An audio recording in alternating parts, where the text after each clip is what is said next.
இரத்தத்தில் ஹீமோகுளோபின் அளவு குறையும்போது அது அனீமியா என்னும் இரத்த சோகையை ஏற்படுத்தும்.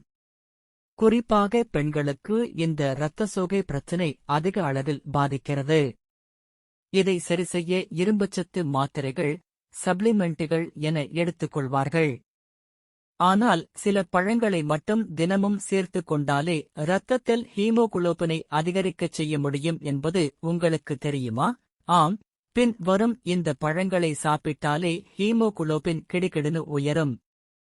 மாதுளை பழம்.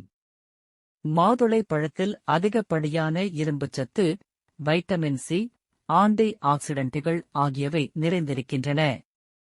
இவை ஹீமோகுளோபின் உற்பத்தியைத் தூண்டி உடலில் இரத்த ஓட்டத்தை அதிகரிக்கச் செய்கிறது. ஆப்பிள் பழம். ஆப்பிளை தொடர்ந்து சாப்பிட்டு வந்தால் இரத்த சோகை வராது என்பது உண்மை. ஆப்பிளில் உள்ள வைட்டமின் சி மற்றும் இரும்புச்சத்து ஆகியவை ஹீமோகுளோபின் உற்பத்தி செய்யும் திசுக்களை தூண்டி ஹீமோகுளோனை அதிகரிக்கச் செய்யும். வாழைப்பழம். வாழைப்பழத்தில் வைட்டமின் சி, இரும்புச்சத்து, வைட்டமின் பி6 ஆகிய இரத்தத்தில் ஆக்சிஜனை கடத்தும் பண்பை அதிகரிக்கிறது. அது மட்டுமின்றி இரத்தத்தில் ஹீமோகுளோபின் உற்பத்தி செய்வதிலும் முக்கிய பங்கு ஆற்றுகிறது.